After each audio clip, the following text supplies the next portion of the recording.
1 second. The plane was humming with a normal sound of passengers settling in. Seatbelts clicking. Overhead bins slamming and the muffled chatter of 100 conversations.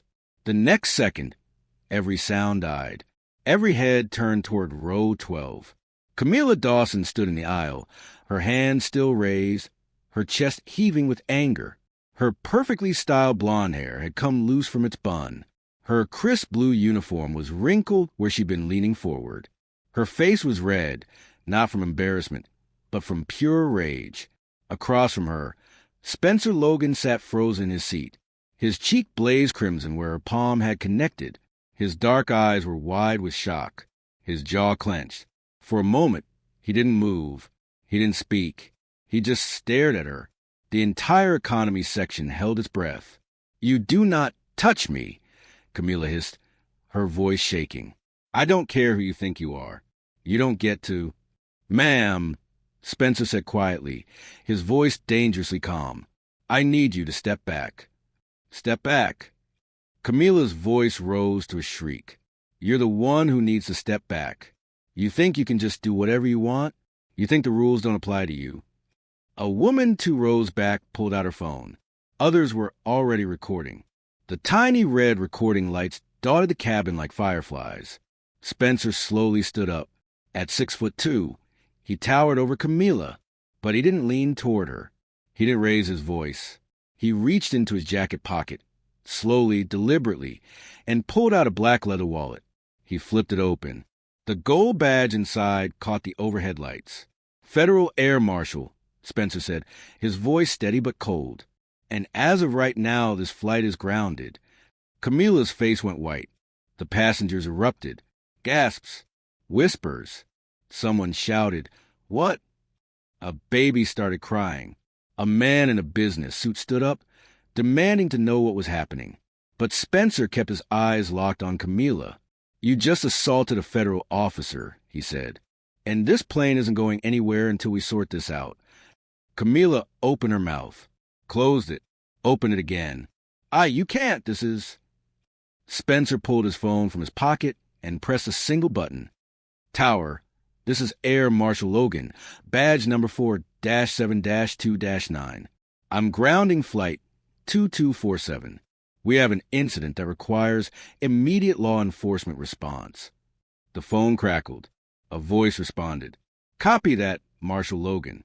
Stand by." The captain's voice boomed over the intercom. "Ladies and gentlemen, we've been instructed to return to the gate. Please remain seated with your seatbelts fastened." The plane, which had been taxiing toward the runway, slowed, then stopped, then began rolling backward. Chaos erupted. Before we dive deeper into the story, tell us where you're watching from in the comments below. Passengers were shouting now. A man in first class unbuckled and stormed toward the cockpit. 3 other flight attendants rushed down the aisle, their faces pale. "Try calm everyone down." A teenager in a hoodie was live streaming the whole thing on his phone, narrating breathlessly to his followers. "Yo, y'all, this is insane. This flight attendant just slapped a federal agent. We're not even taking off now." Camila stood frozen in the aisle, her hands trembling. Her eyes darted around the cabin, at the phones pointed at her, at the angry faces, at Spencer, who hadn't moved an inch. He just stood there, his badge still visible, his expression unreadable. "I didn't know," Camila whispered. I thought." "You thought what?" Spencer asked, his voice quiet but sharp.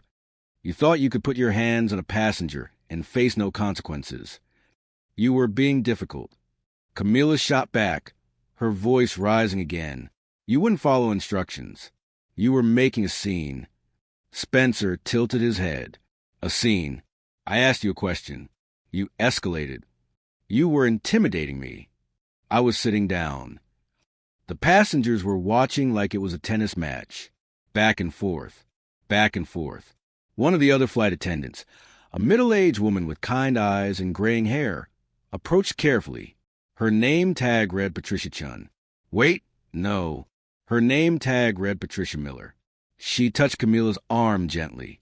"Camila, honey, let's step back for a second." "I'm not going anywhere." Camila yanked her arm away. He's the problem. He's the one who started this. Patricia's face hardened. She turned to Spencer. Sir, I apologize for her. Don't apologize for her, Spencer said. She's an adult. She made a choice. The plane rolled to a stop at the gate. The jetway connected with a heavy thunk. Within seconds, the door opened. 2 airport security officers stepped inside, followed by a supervisor in a white shirt and tie. Federal Air Marshal Logan? The supervisor asked. Spencer nodded. He held up his badge again. That's me. This is the flight attendant in question. Camila Dawson. Camila's face crumpled. No, this is a mistake. Ma'am, we're going to need you to come with us, one of the security officers said. I'm not going anywhere. Camila's voice was shrill now. I work here. I'm an employee. You can't just...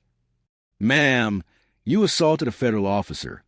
The other security officer said, his tone firm but not unkind. We need to ask you some questions. Camila looked around wildly. At Patricia, at the other flight attendants, at the passengers, some of whom were glaring at her. Others recording everything. This is because I'm a woman, isn't it? Camila said suddenly, her voice shaking. You all believe him because he's a man, because he has a badge. But nobody's asking what he did. Spencer's jaw tightened. What I did was ask why my seatbelt had to be fastened when the plane wasn't even moving yet. You argue with me. I asked a question. You were disrespectful. I was polite. The passengers were murmuring now. Some were nodding. Others looked confused. A woman in row 14 called out, I saw the whole thing. He didn't do anything wrong. Me too, a man in row 10 added. She went off on him for no reason. But a younger woman near the back shouted, maybe he was being difficult. We don't know what happened before everyone started paying attention. The cabin erupted into arguments. People were taking sides. Phones were everywhere.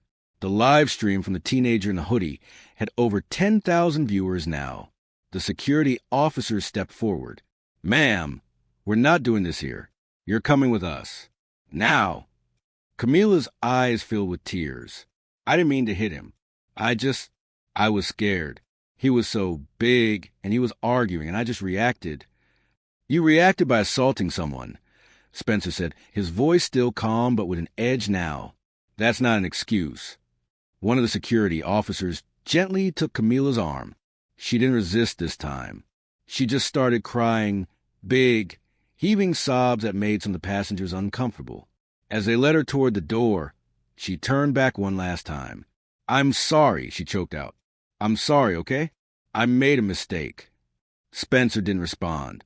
He just watched her go. The cabin was silent again. Patricia Miller stepped forward, her face pale. Ladies and gentlemen, I apologize for the disruption.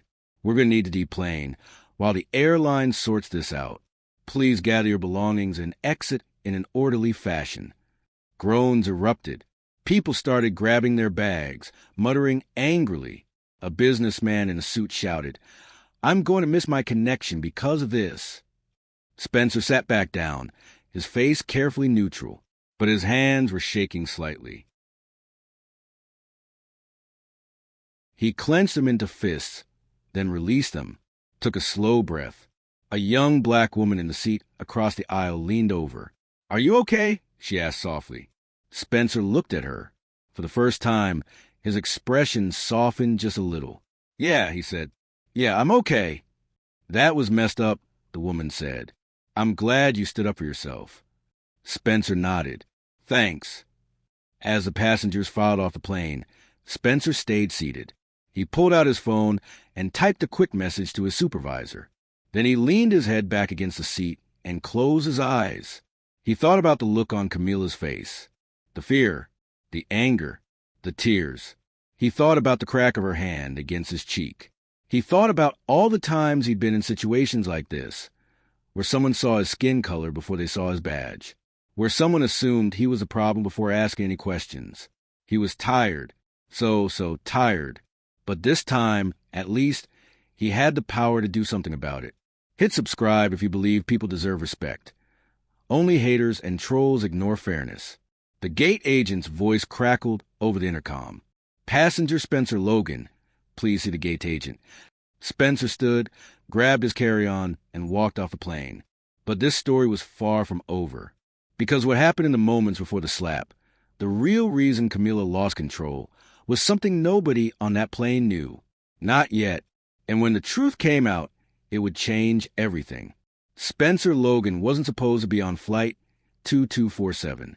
He stood in the middle of Denver International Airport at 6:47 a.m., staring at the departure board with exhausted eyes. His original flight, the 7:15 direct to Chicago, had been canceled. Mechanical issues, they said.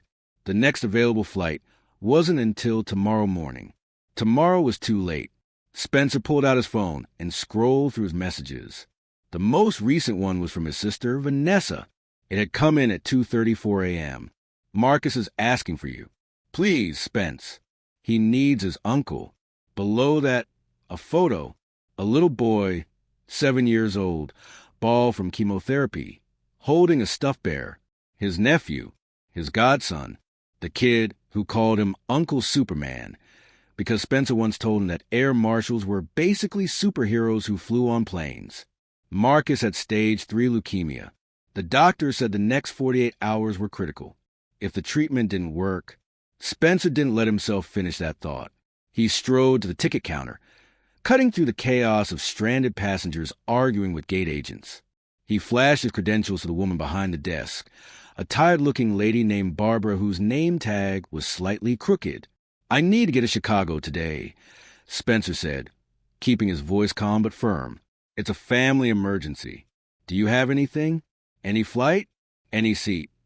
Barbara's expression softened when she saw his badge. "Let me check, Marshal." Her fingers flew across the keyboard. Spencer watched the screen, his heart pounding. Come on. Okay," Barbara said finally. "I've got one seat left on flight 2247. It leaves in 90 minutes, connects through Dallas, gets you into Chicago by 3 p.m. "I'll take it. It's a middle seat in economy. Row 12. Spencer didn't care if it was a cargo hold. "Book it, please." Barbara smiled. "Done. Gate C, 27. Boarding starts at 8 o'clock. Spencer thanked her and headed toward security. His phone buzzed again. Another text from Vanessa. "Did you get a flight?" "Yeah, I'll be there by tonight. Tell Marcus Uncle Superman is coming. He'll be so happy. Thank you, Spence. I love you. Love you too. See you soon." Spencer shoved the phone in his pocket and rubbed his eyes. He hadn't slept in 20 hours. He'd been working a case in Denver, a suspected smuggling ring using commercial flights to move contraband. The operation had wrapped up at midnight, and he'd gone straight to the airport to catch his original flight home. Now, he was running on black coffee and adrenaline. He made it through security, grabbed another coffee, and headed to Gate C, 27. The boarding area was packed. Families with crying babies. Business travelers hunched over laptops. A group of college kids in matching sweatshirts, clearly headed somewhere for spring break. Spencer found a seat in the corner and closed his eyes. Just for a minute. Just to rest. He thought about Marcus. About the last time he'd seen him. 3 weeks ago, before the cancer had gotten really bad. They'd watched the Avengers together. Marcus had been so excited, pointing at the screen every time someone did something cool. "Uncle Spence, you're like Iron Man. You protect people." "More like Captain America," Spencer had laughed. "I don't have a fancy suit. You have a badge. That's better than a suit."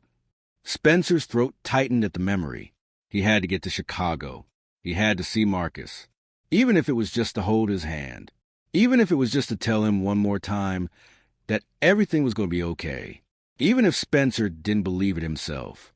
At Gate C, 27, Camila Dawson was having the worst morning of her life. She stood near the boarding gate, smoothing down her uniform for the 100th time. Her hands wouldn't stop shaking. She'd taken 2 anxiety pills already, but they hadn't kicked in yet. Her supervisor, a stone-faced woman named Margaret, stood nearby with a clipboard, watching Camila like a hawk. "Remember what we discussed," Margaret said coldly.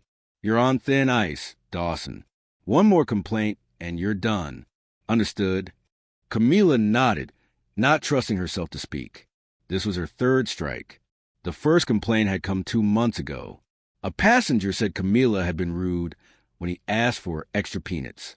Camila insisted she'd been polite, but the passenger had left a scathing review online. The airline had given her a warning. The second complaint was 3 weeks ago. An elderly woman said Camila had rolled her eyes when asked to help with a suitcase. Camila swore it wasn't true, but there was no proof either way. Another warning. Now she was one complaint away from being fired, and she couldn't afford to lose this job. Camila was a single mother. Her daughter, Lily, was 5 years old and had asthma. The medical bills were crushing. Camila's ex-husband hadn't paid child support in 8 months. She was behind on rent. Her car was breaking down. She'd been eating ramen noodles for dinner because she couldn't afford anything else. She needed this job. She needed the health insurance. She needed the paycheck. But she was drowning. And this morning, she'd woken up to an eviction notice taped to her apartment door. She had 30 days to pay $4,200 in back rent, or she and Lily would be homeless. Camila had cried in her car for 20 minutes before driving to the airport. Now she was supposed to smile and serve drinks and pretend everything was fine. "Boarding will begin in 10 minutes, Margaret said. "Get yourself together, Dawson." "I mean it." Camila nodded again. She headed into the jetway to prepare the cabin. Her co-worker, Patricia Miller, was already inside, checking seat pockets and overhead bins. "Hey, girl," Patricia said warmly. "You okay? You look like you've been crying." "I'm fine," Camila lied. Patricia gave her a long look. "You sure? You know you can talk to me, right?" "I said I'm fine." Patricia's face fell, but she didn't push. "Okay, well, if you need anything..." "I know. Thanks." Camila busied herself with checking the galley. She counted cups, organized snacks, checked the emergency equipment. Anything to keep her hands busy. Anything to keep her mind off the eviction notice. Off Lily's worried little face this morning when Camila had dropped her off at her grandmother's house. "Mommy, are we going to be okay?" "Of course, baby. Mommy's got it handled." But Camila didn't have it handled.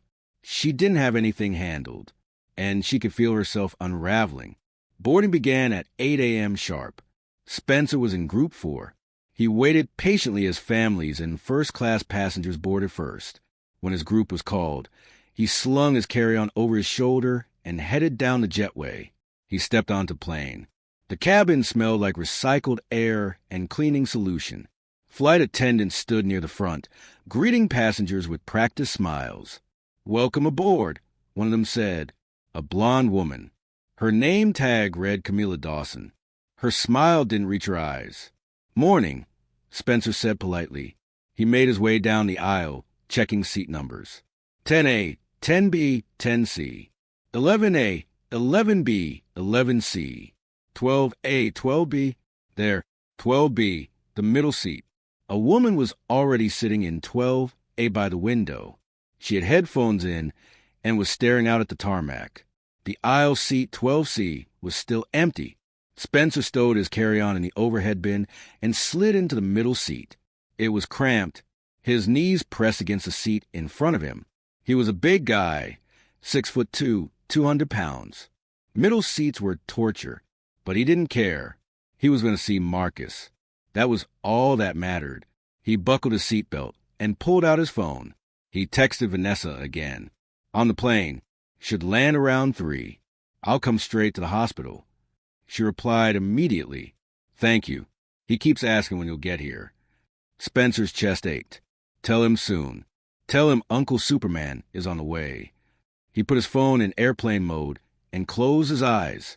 Around him, passengers were still boarding, shuffling down the aisles, shoving bags into overhead bins, arguing over who had which seat. The usual chaos. Spencer tried to tune it out, tried to rest, but his mind wouldn't settle. He kept thinking about Marcus, about Vanessa, about the fear in her voice during their last phone call. Spence, I don't know if he's going to make it. Don't say that. I'm trying to stay positive, but the doctors, they're preparing me for the worst. He's a fighter. He's going to pull through. I hope you're right. Spencer opened his eyes. He couldn't think like that. Marcus was going to be fine. He had to be. The last passengers trickled on. A man in a business suit took the aisle seat next to Spencer, 12C. He immediately pulled out his laptop and started typing aggressively, his elbows invading Spencer's space. Spencer shifted, trying to make himself smaller. It was going to be a long flight. Up front, Camila Dawson was doing her final checks. She walked down the aisle, her eyes scanning the cabin. She stopped at row 8, where a teenage boy had his phone out, AirPods in, completely ignoring her. "Sir, you need to put your phone in airplane mode," Camila said. The kid didn't look up. "Sir," Camila repeated, louder this time. Still nothing. Camila's jaw clenched. She reached out and tapped the kid's shoulder.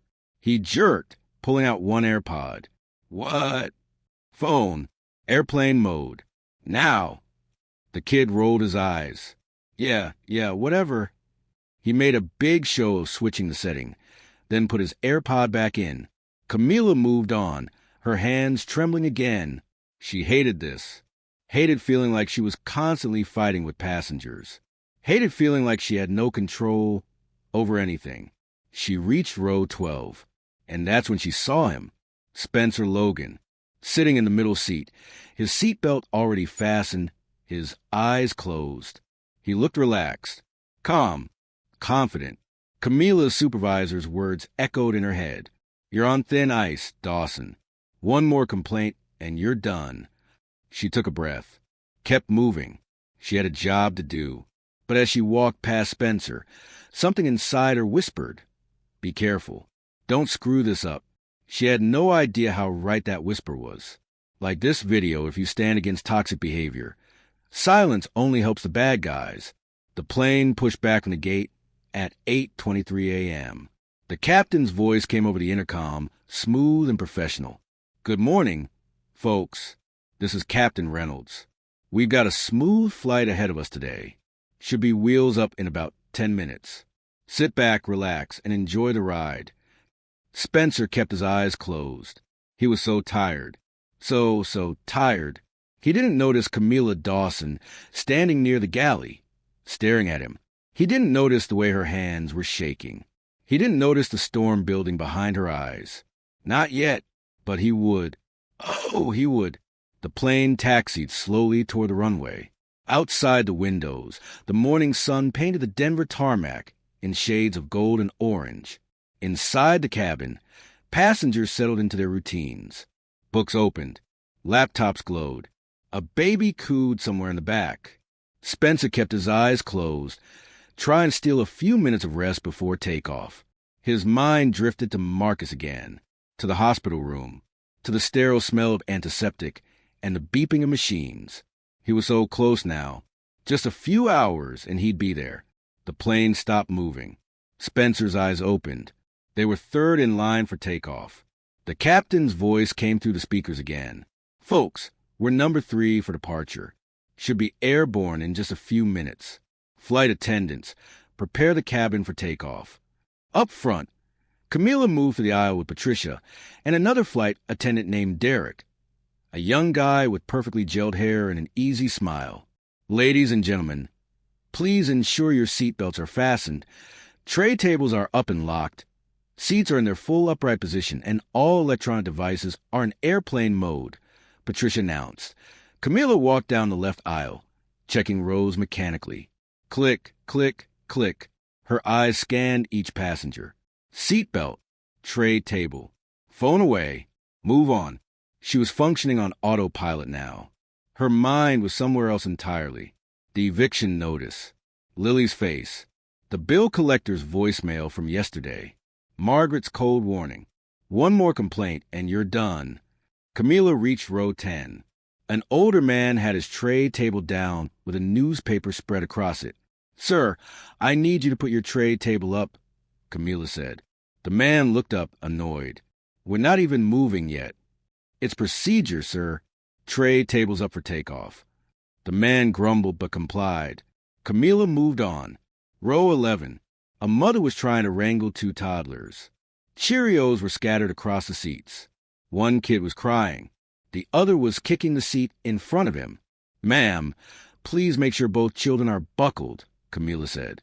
"I'm trying," the mother said, exhausted. "They won't sit still." Camila's jaw tightened. "They need to be buckled. It's the law."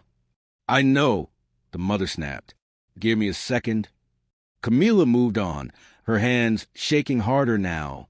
She could feel the pressure building in her chest. That tight, squeezing feeling that came right before she broke down. Not here. Not now. Hold it together. She reached row 12. Spencer Logan sat in the middle seat, his seatbelt fastened, his head resting back, his eyes closed. His hands were clasped over his stomach. He looked completely at peace. Camila stopped. Something about the way he sat there, so relaxed, so unbothered, made her stomach twist. She looked at his seatbelt. It was fastened. His tray table was up. His phone was nowhere in sight. Everything was correct. But Camila's eyes, his carry-on bag, stowed in the overhead bin above him, was sticking out slightly. The bin hadn't closed all the way. "Sir," Camila said.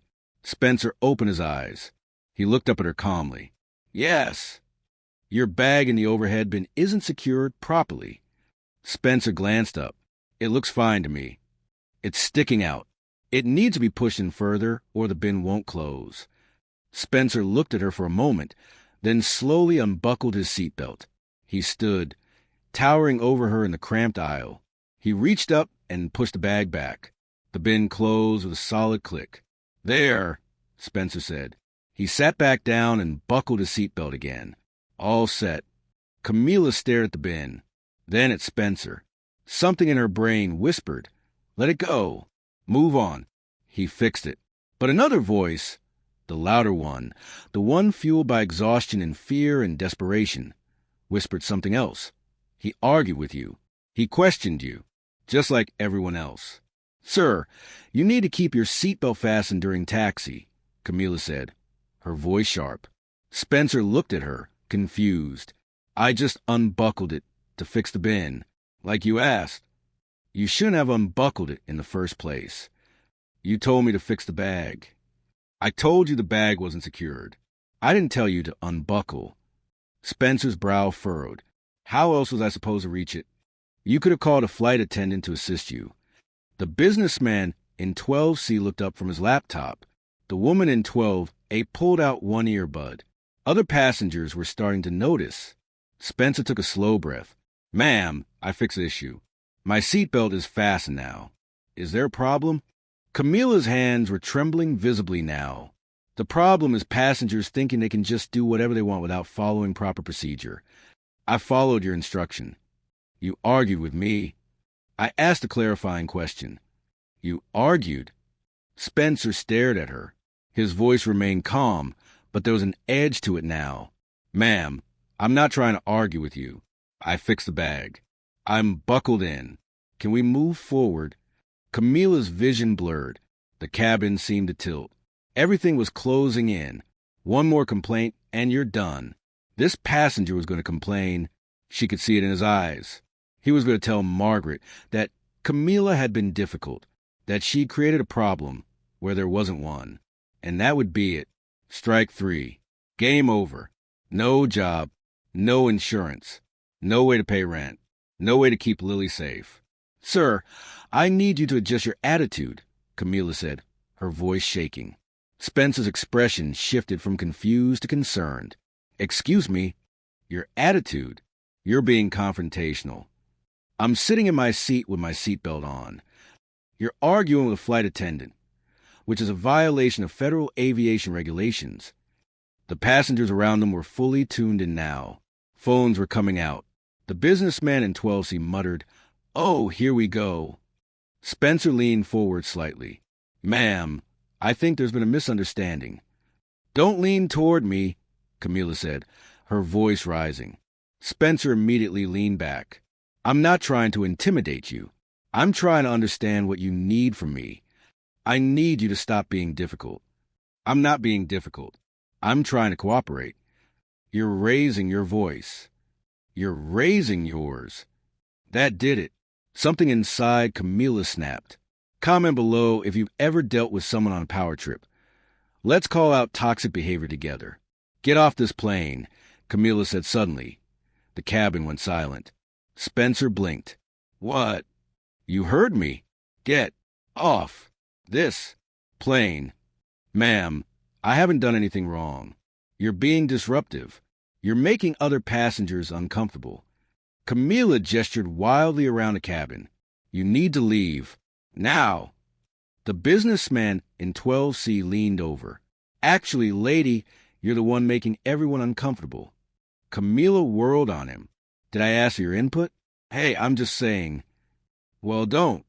Patricia appeared at the end of the row, her face pale. Camila, what's going on?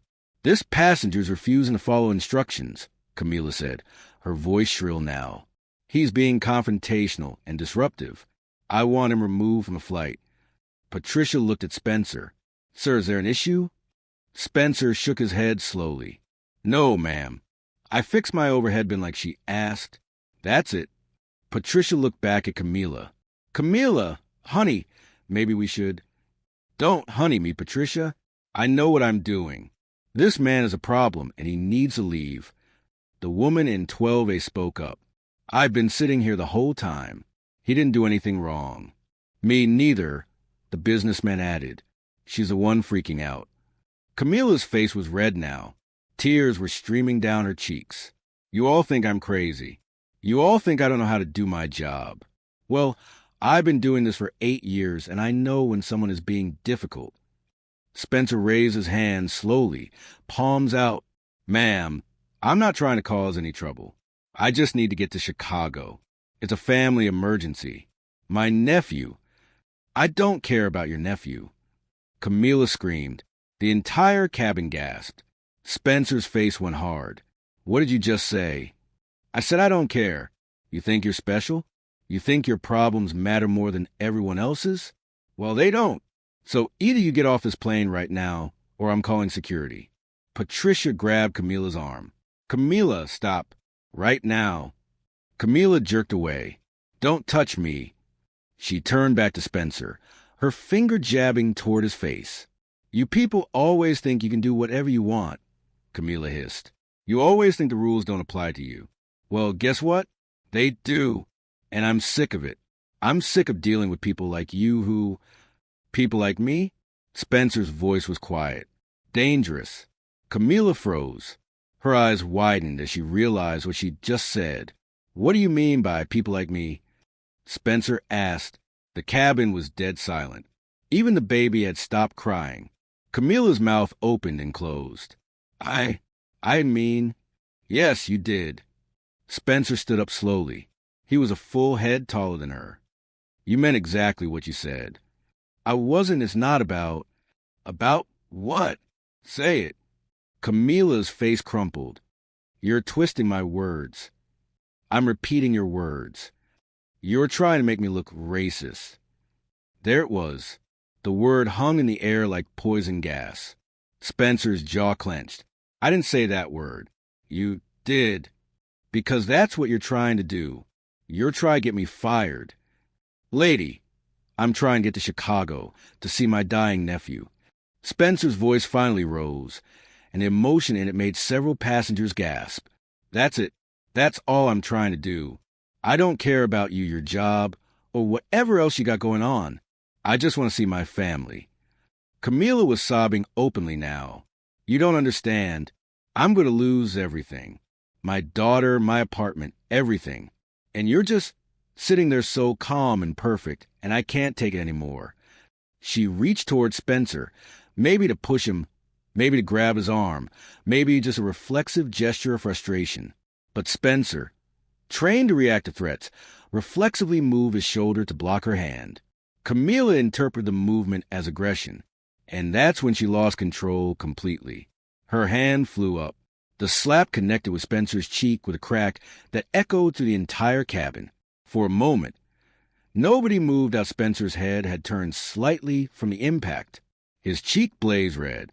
His eyes were wide with shock. Camila stood frozen, her hands still raised, her chest heaving, her face a mask of horror at what she'd just done. And then Spencer slowly turned his head back to face her. His voice was soft, cold, final. You just assaulted a federal officer. He reached into his jacket and pulled out his badge. Camila's legs gave out. She stumbled backward, caught herself on the seat, her eyes locked on the gold badge in Spencer's hand. "No," she whispered. "No, no, no, no." Patricia grabbed her, held her up. "Oh, my God. Camila, what did you do?" Passengers were shouting now. Phones were everywhere. The businessman in 12C was recording everything. The woman in 12A had her hand over her mouth, her eyes wide with shock. Derek, the other flight attendant, came running down the aisle. "What happened? What's going on?" Spencer pulled out his phone. His hand was shaking, not from fear, but from pure adrenaline. He dialed a number.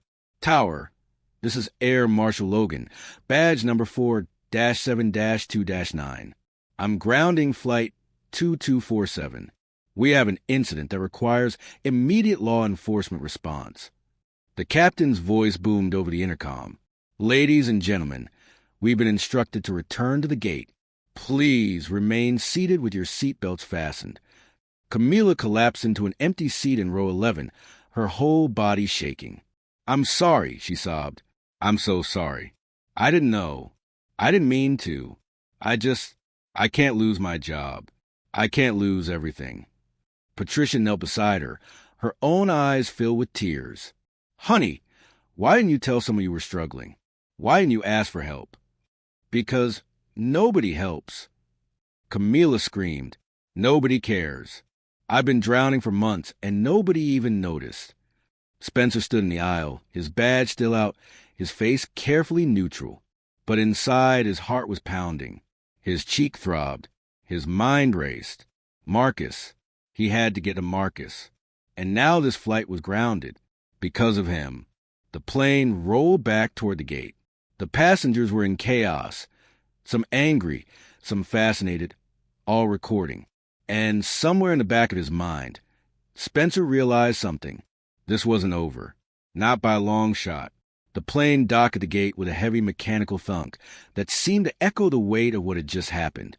Through the windows, Spencer could see airport security vehicles already pulling up, their lights flashing red and blue against the morning sun. This was real now. Irreversible. Spencer stood in the aisle, his badge still in his hand. His phone pressed his ear. His supervisor, Agent Martinez, was on the line, her voice sharp and professional. "Logan, walk me through exactly what happened." Spencer kept his voice steady, his training kicking in. "I was seated in 12B. Flight attendant approached during pre-flight checks. I complied with all instructions." She became increasingly agitated over minor issues. The situation escalated verbally. She made what I interpreted as a racially charged statement, "You people." And when I asked her to clarify, she became more hostile. She reached toward me. I made a defensive movement. She then struck me across the face with an open palm in front of approximately 80 witnesses. "Injuries?" "Negative. Just a strike." "Witnesses can corroborate?" "At least a dozen passengers saw everything. Multiple people were recording." Martinez was silent for a moment. "Okay, security's there?" Spencer looked toward the front of the plane. The door was opening. 2 airport security officers were boarding, followed by a supervisor, and Spencer's stomach dropped. 2 Denver police officers. They just arrived. "Cooperate fully. Give your statement. I'm filing the incident report now. You did the right thing grounding the flight, Logan. Copy that." "And Spencer?" Martinez's voice softened slightly. "I'm sorry about your nephew. I'll do everything I can to get you on the next flight out." Spencer's throat tightened. "Thank you." He ended the call and pocketed his phone. The lead security officer, a stocky man in his 50s with gray hair and a no-nonsense expression, approached him. "Air Marshal Logan?" "That's me." Spencer held up his badge. The officer examined it, nodded, and then glanced at Spencer's reddened cheek. You're the victim in this incident? Correct. And the flight attendant who struck you? Spencer gestured toward row 11, where Camila sat hunched over, still sobbing into her hands. Patricia sat beside her, one arm around her shoulders. Derek stood nearby, looking shell-shocked. The two police officers moved toward Camila. The passengers in the surrounding rows leaned back, creating a clear path. One of the officers, a young woman with sharp eyes and professional demeanor, approached Camila. "Ma'am, I'm Officer Reynolds with Denver PD. I need you to stand up, please." Camila looked up, her face streaked with mascara, her eyes swollen and red. "Please," she whispered. "Please, I have a daughter. She needs me. I can't go to jail." Officer Reynolds' expression didn't change. "Ma'am, stand up. We need to ask you some questions." Patricia helped Camila to her feet. Camila's legs were shaking so badly she could barely stand. "I didn't mean to," Camila said, her voice breaking. "I swear I didn't mean to. I snapped. I've been under so much pressure, and I made a mistake." The other police officer, an older man with kind eyes, spoke gently. "Ma'am, we understand you're upset, but we need to take you off the aircraft so we can sort this out properly." "Am I being arrested?" "We need to investigate the incident first, but assaulting a federal officer is a serious charge." Camila's knees buckled. Patricia caught her. "It's okay, honey. Just breathe. Just cooperate." As the officers led Camila toward the front of the plane, she turned back one more time, her eyes locked on Spencer. "I'm sorry," she choked out. "I'm so sorry. I know it doesn't change anything, but I am. I was wrong. I was so wrong." Spencer didn't respond. He just watched her go. The businessman in 12C muttered, "Too little, too late, lady." The woman in 12A shook her head. "I feel bad for her, but you can't just hit people." A man several rows back called out, "Especially not a federal agent." What was she thinking? As Camila disappeared to the aircraft door, escorted by the officers, the cabin erupted into conversation. Everyone had an opinion. Everyone had something to say. Spencer sat back down in his seat, suddenly exhausted. He leaned his head back and closed his eyes. His phone buzzed. A text from Vanessa. "Are you in the air yet?" Spencer's chest ached. He typed back slowly. "Flight's delayed. Long story. Working on getting another flight. I'll be there. I promise." The three dots appeared, disappeared, appeared again. "Marcus keeps asking for you. He's getting weaker, Spence." Spencer squeezed his eyes shut, his hands clenched into fists. He was supposed to be in the air right now. He was supposed to be on his way to Chicago, to Marcus. Instead, he was sitting on a grounded plane because a flight attendant had assaulted him. The lead security officer approached Spencer again. "Marshal Logan, I need to get your statement. Can you come with me?" Spencer nodded and stood. As he followed the officer toward the front of the plane, passengers watched him, some with sympathy, some with curiosity, some already typing on their phones, no doubt posting about what they just witnessed. Patricia stepped into the aisle, blocking his path. Her eyes were red-rimmed, but her expression was firm. "I'm sorry," she said quietly, "for what happened." "Camila, she's been struggling. That doesn't excuse what she did, but I want you to know she's not a bad person. She's just broken right now." Spencer looked at her for a long moment. "Ma'am, I understand people go through hard times, but I got a 7-year-old nephew in a hospital bed fighting for his life right now, and I was supposed to be there hours ago. Everyone's fighting battles. That doesn't give anyone the right to put their hands on someone else." Patricia's face crumpled. She nodded. "You're right. I'm sorry." Spencer moved past her and off the plane. The jetway felt claustrophobic. Spencer followed the security officer to the gate area, where stranded passengers from Flight 2247 were gathering, all talking at once, demanding answers. "When's the next flight?" "I'm going to miss my connection." "Is that flight attendant going to jail?" "Did you see that guy's badge? He was a federal agent." Spencer kept his head down and followed the officer into a small security office just past the gate. Inside, the room was cramped. A desk, 2 chairs, computer, and fluorescent lights that hummed too loudly. "Have a seat, Marshal," the officer said. His name tag read Supervisor J. Mitchell. Spencer sat. Mitchell pulled out a tablet and opened a digital form. "Let's start from the beginning. What time did you board the aircraft?" Spencer recounted everything in detail. The overhead bin, Camila's escalating agitation, the argument, the racial undertones, the slap. Mitchell typed everything, occasionally asking clarifying questions. "And you're certain she said you people?" "Positive. Multiple witnesses heard it. And when she reached toward you, what was your intention in moving your shoulder?" "Defensive posture. I'm trained to protect myself from potential threats." "It was instinctive." Mitchell nodded. "Understandable. And the strike, open palm or closed fist?" "Open palm. Slap across my left cheek." "Any loss of consciousness, dizziness, vision problems?" "No, just the initial sting." Mitchell took photos of Spencer's cheek, which was still slightly red. Then he had Spencer review and sign the statement. "Okay, Marshal Logan, we've got what we need. The Denver PD will be handling the criminal investigation. You'll likely be contacted for a follow-up interview in the next few days. Do you need medical attention?" "No, sir. And are you planning to press charges?" Spencer hesitated. It was the first moment all morning he'd actually stopped to think about what he wanted. Did he want Camila arrested? Prosecuted? Sent to jail? He thought about her tears, her desperation, her daughter. But then he thought about the slap, the assumption, the words, "you people," the way she tried to throw him off the plane for doing nothing wrong. "Yes," Spencer said firmly. "I'm pressing charges. What she did was assault. If I let it slide, what message does that send? That federal officers can be assaulted without consequences? That people can put their hands on others when they're having a bad day? No, she made a choice. Choices have consequences." Mitchell nodded. "I understand. The DA will be in touch." Spencer stood. "Can you help me get on another flight? I have a family emergency in Chicago." "Absolutely. Let me make some calls."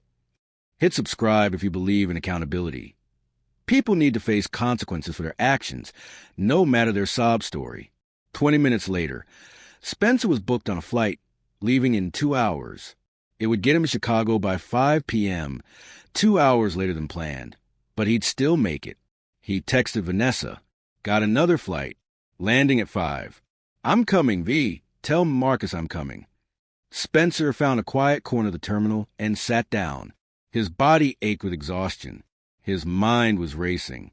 His emotions were all over the place. He pulled out his phone and scrolled through social media. It had already started. Someone on Flight 2247 had posted a video. The caption read, "Insane.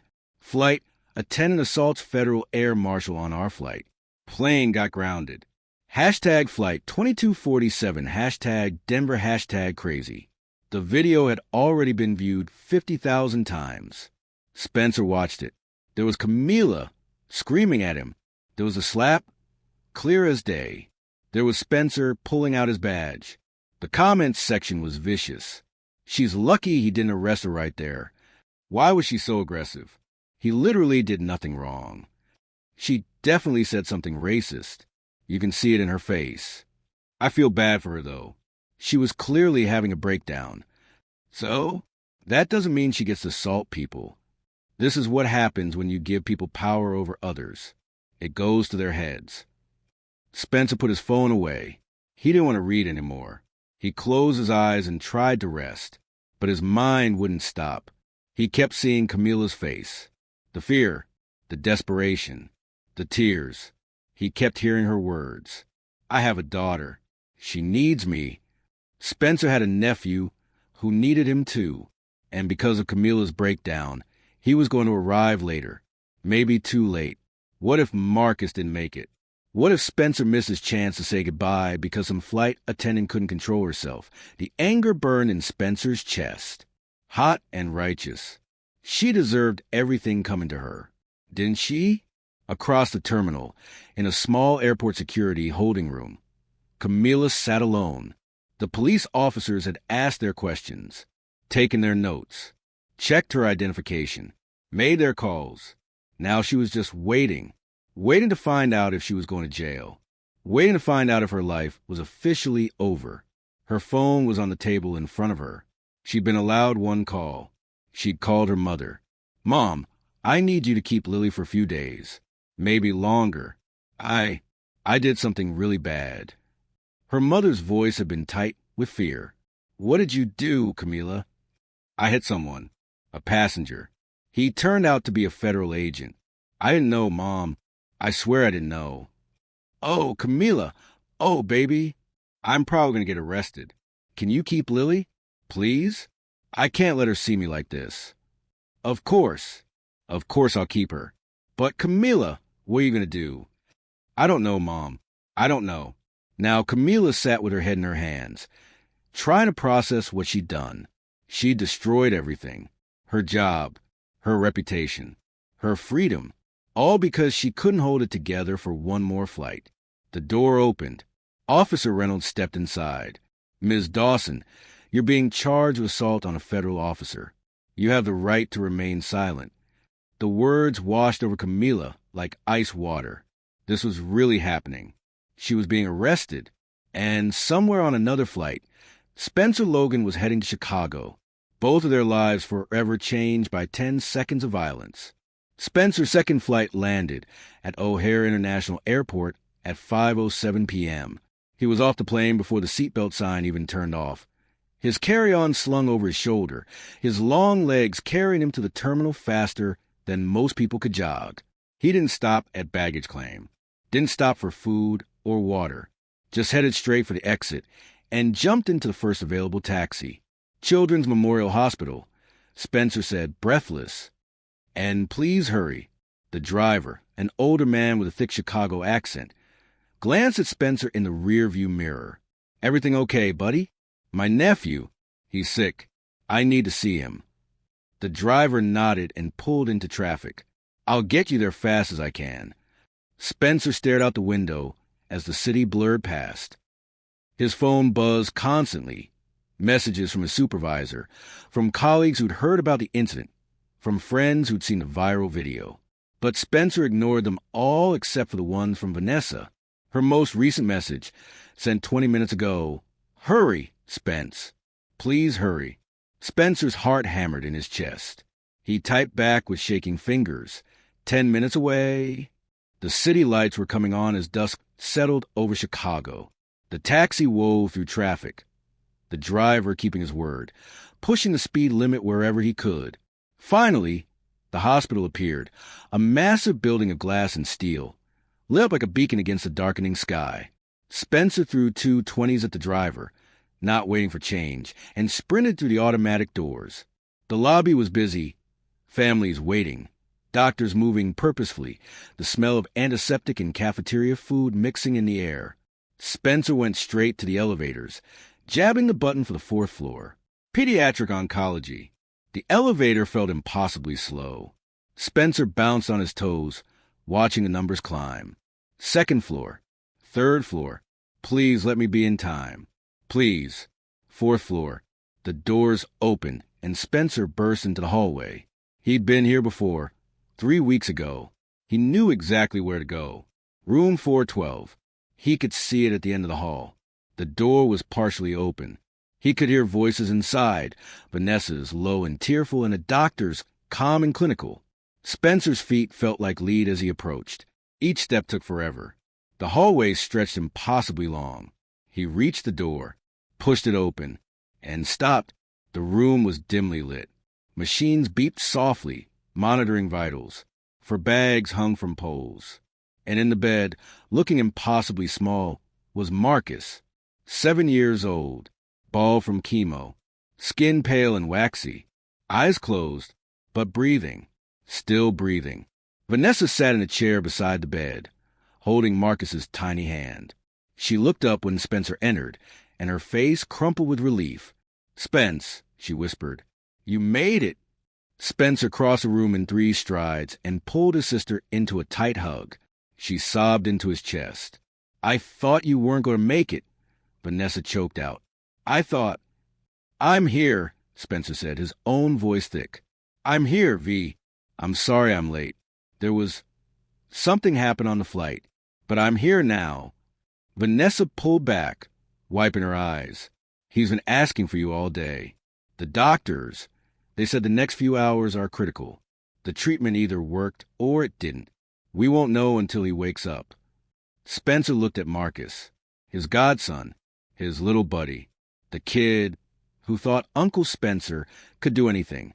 Spencer sat on the edge of the bed and took Marcus's other hand. It was so small, so fragile. Hey, little man, Spencer said softly. Uncle Superman is here. I came as fast as I could. I flew through the sky just like you asked, remember? We talked about it last time. You said, Uncle Spence, when I get better, can you take me on a plane? And I said, absolutely. So you got to get better, okay? Because I've got a trip planned for us. We're going to go somewhere amazing. Just you and me. Marcus's fingers twitched in Spencer's hand. Spencer's breath caught. Marcus? Buddy, can you hear me? Marcus's eyelids fluttered. Slowly, painfully slowly, they opened. His eyes, brown like his mother's, bright despite everything. Focus on Spencer's face. Uncle, Spence. Marcus's voice was barely a whisper. Yeah, buddy, it's me. I'm here. A tiny smile crossed Marcus's face. You came. Of course I came. I told you I would, didn't I? Uncle Superman always keeps his promises. You're late. Even sick, even weak. Marcus managed to tease him. Spencer laughed, tears streaming down his face. I know I'm late. Had some trouble with a villain, but I beat her and I got here. Hey, villain, I'll tell you about it when you're stronger. It's a good story. You'll like it. Marcus's smile widened just a fraction. Then his eyes drifted to his mother. Mommy, don't cry. Vanessa was sobbing openly now, clutching Marcus's hand. I'm just happy, baby. So happy you're awake. A doctor entered the room, a woman in her 50s with kind eyes and gray hair pulled back in a bun. She checked the monitors, then smiled. Well, hello there, Marcus. It's good to see those eyes open. Hi, Dr. Patel.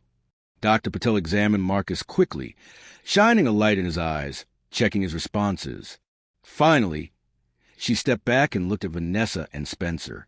His vitals are stabilizing. This is a very good sign. We'll need to run some tests, but I'm cautiously optimistic. Vanessa broke down completely. Spencer held her while she cried, his own tears falling silently. Marcus was going to make it. He was going to be okay. 2 hours later, after the tests had been run and Marcus had fallen back asleep. A real sleep this time, not the unconscious hovering near death. Spencer and Vanessa sat in the hospital cafeteria. Spencer had finally checked his phone. The messages had multiplied. The video from Flight 2247 had gone fully viral. Over 3 million views now. But there was a new message that made Spencer's stomach drop. It was from Agent Martinez. Logan, call me ASAP. New information about the flight attendant. This is important. Spencer dialed. Martinez picked up on the first ring. Logan, how's your nephew? He's going to make it. He woke up. Doctors are optimistic. Thank God. Listen, I've got something you need to hear. We did a deeper background check on Camila Dawson. Standard procedure for incidents like this. Okay. Spencer, she's a single mother. 5-year-old daughter. Been working as a flight attendant for 8 years. No prior incidents of violence. No complaints about racism or aggression. In fact, her record was spotless until 2 months ago. Spencer frowned. What happened 2 months ago? Her ex-husband stopped paying child support. Then her daughter was diagnosed with severe asthma. Medical bills started piling up. She got behind on rent. Got an eviction notice this morning, actually. She's been living on the edge of homelessness. Spencer's chest tightened. That's not all, Martinez continued. Her supervisor confirmed that Camila was 1 complaint away from being fired. She'd received 2 warnings in the past 2 months, both for incidents where she was accused of being short with passengers. Nothing violent, just stressed. Her supervisor described her as a woman on the verge of breakdown. Spencer closed his eyes. Why are you telling me this? Because context matters. I'm not saying what she did was right. It wasn't. She assaulted a federal officer. That's a crime. But I've seen the video, Spencer. I've seen the full footage from multiple angles that passengers sent in. And I've read witness statements. And several passengers said you were completely professional. But they also said Camila was clearly having a mental health crisis. One witness, a therapist, actually said Camila exhibited classic signs of a panic attack combined with breakdown. The witness said, and I quote, "That woman didn't need handcuffs. She needed help." Spencer didn't respond. Martinez sighed. The DA's office called. They're moving forward with charges because of the federal case. But they wanted to know if you'd be willing to consider a plea deal, one that includes mandatory mental health treatment, anger management, and community service instead of jail time. She'd avoid prison. She'd have a record. She'd lose her job. She'd be on probation. But she wouldn't go to jail. She'd be able to stay with her daughter. Spencer stared at the table, at his untouched coffee, at his hands, which had been clenching the fists without him realizing. "I need to think about it," Spencer said finally. "Take your time." "But Spencer, I've known you for 6 years. You're a good man. I trust you'll do the right thing." "What's the right thing, Martinez?" "She assaulted me. She said racist things. She tried to throw me off a plane for no reason. She's also a desperate woman who broke under pressure. I'm not saying forgive her. I'm saying consider all the facts before you decide." Spencer ended the call and put his head in his hands. Vanessa, who'd been listening quietly, reached across the table and touched his arm. "What are you going to do?" she asked softly. "I don't know, V. I really don't know." Comment below. Should Spencer show mercy, or does Camila deserve the full punishment? There's no easy answer here. That night, Spencer couldn't sleep. He sat in the hospital room, watching Marcus breathe, thinking about everything that had happened. He thought about Camila's face when she realized what she'd done. The horror, the regret. He thought about her daughter, Lily, 5 years old, about to lose her mother to the prison system. He thought about Marcus, 7 years old, who'd almost lost his life but was getting a second chance. Spencer pulled out his phone and searched for Camila Dawson. Found her social media, private, but the profile picture was visible. A woman with a bright smile, holding a little girl with pigtails and a gap-toothed grin. They looked happy in the photo, like a normal family. Spencer thought about his own family, about Vanessa, who'd been a single mother too when Marcus was first born, before his father came back into the picture, about how hard it had been, how many times Vanessa had broken down crying because she couldn't afford both groceries and the electric bill. He thought about the time Spencer had stepped in to help, had paid rent, had bought food, had been there. Who was there for Camila?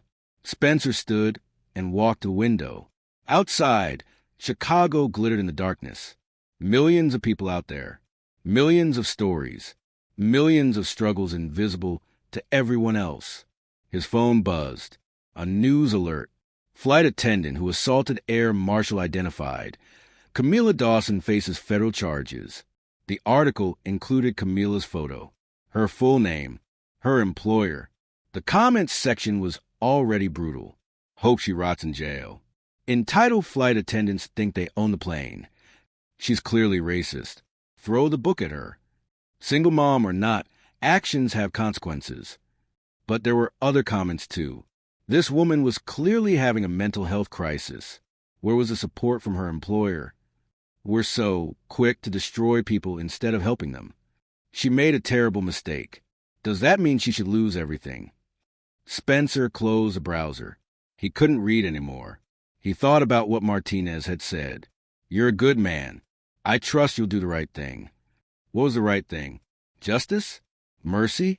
Somewhere in between? Spencer looked back at Marcus, sleeping peacefully now, his little chest rising and falling with each breath. Marcus was getting a second chance.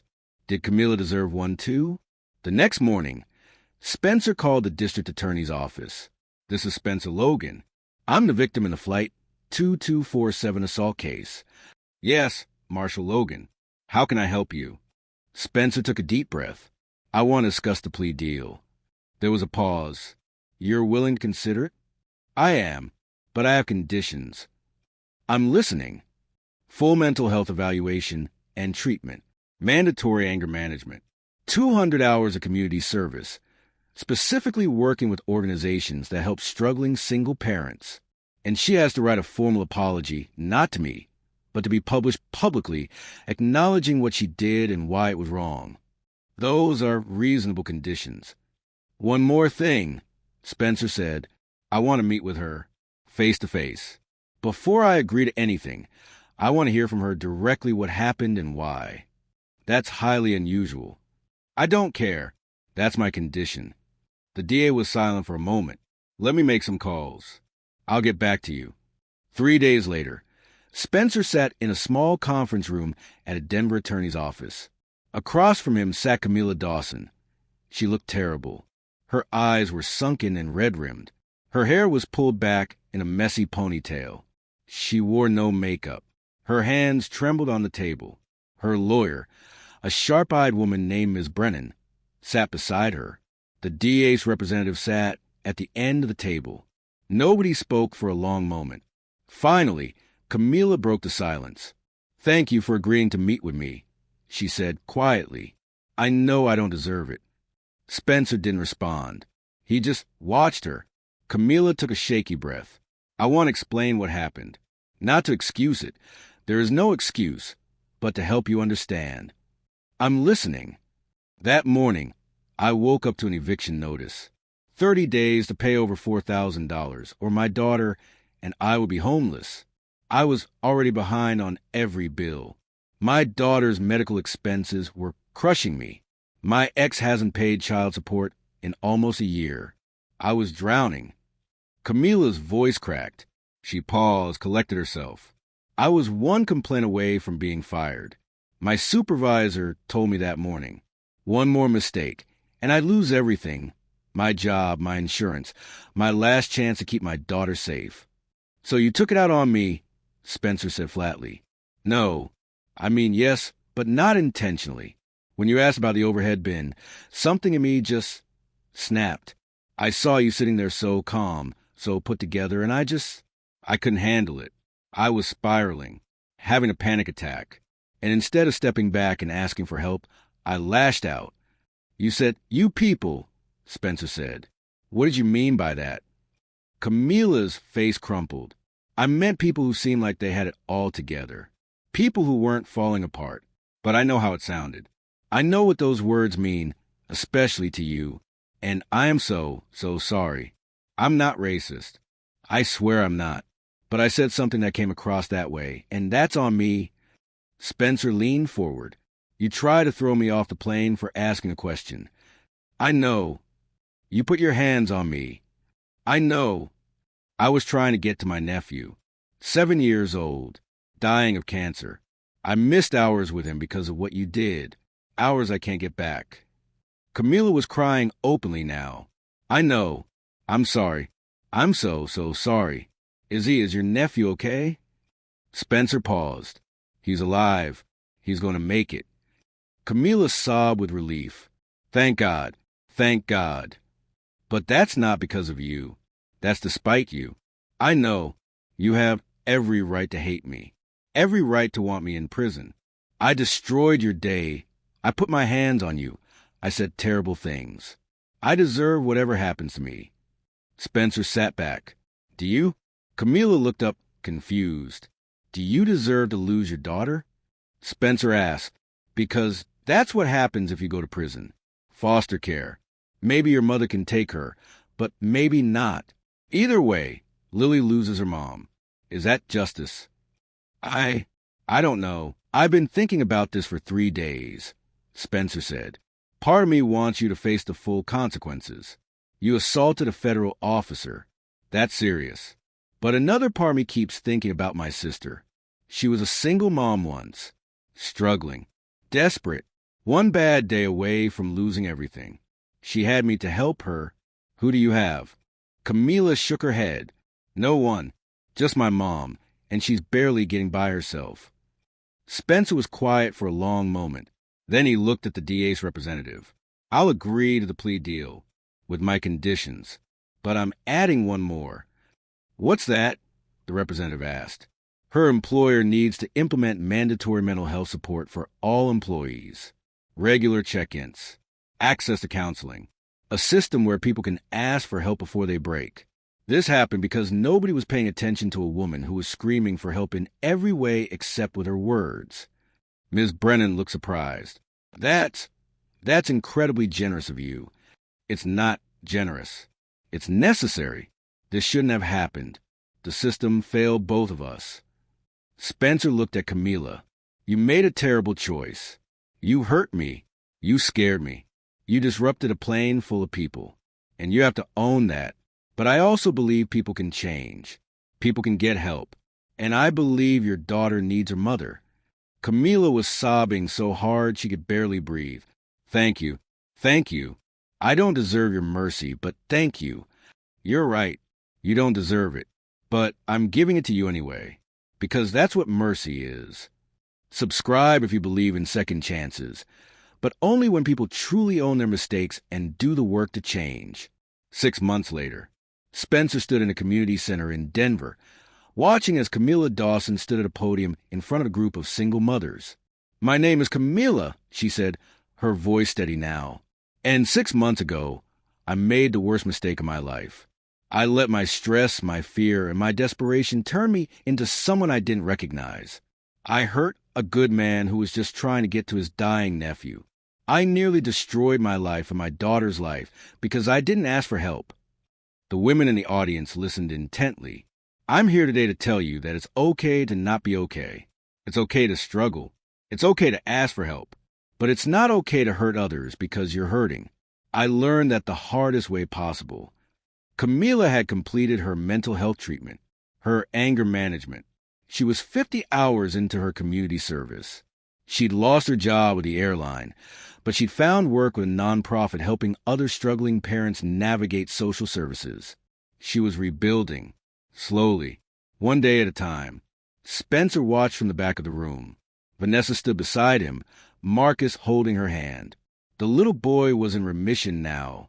His hair was growing back. He was going to be okay. Why did you come here? Vanessa whispered. Spencer watched Camila, watched her be vulnerable, watched her own her mistakes, watched her help others. Because I needed to know I made the right choice, Spencer said. And did you? Spencer thought about it, about justice and mercy, about punishment and redemption, about second chances and accountability. Yeah, he said finally, I think I did. Marcus tugged on Spencer's hand. Uncle Spence. Yeah, buddy? You really are a superhero, just like I said. Spencer smiled and picked up his nephew, holding him close. Nah, little man, I'm just trying to do the right thing. That's what superheroes do. Maybe Marcus was right. Maybe being a hero wasn't about perfect justice. Maybe it was about being human enough to see beyond the crime to the person, to hold people accountable, while also holding space for their humanity. Spencer didn't know if Camila would have changed without his mercy. He didn't know if she truly understood the weight of what she'd done, but he'd given her a chance to find out. And sometimes that was enough. If this story made you think twice about judging someone before knowing their full story, hit that like button. And if you believe in holding people accountable while still leaving room for redemption, drop a comment below. What would you have done in Spencer's position? Let's talk about it. Subscribe for more stories that challenge you to see all sides. Because the truth is never as simple as it looks.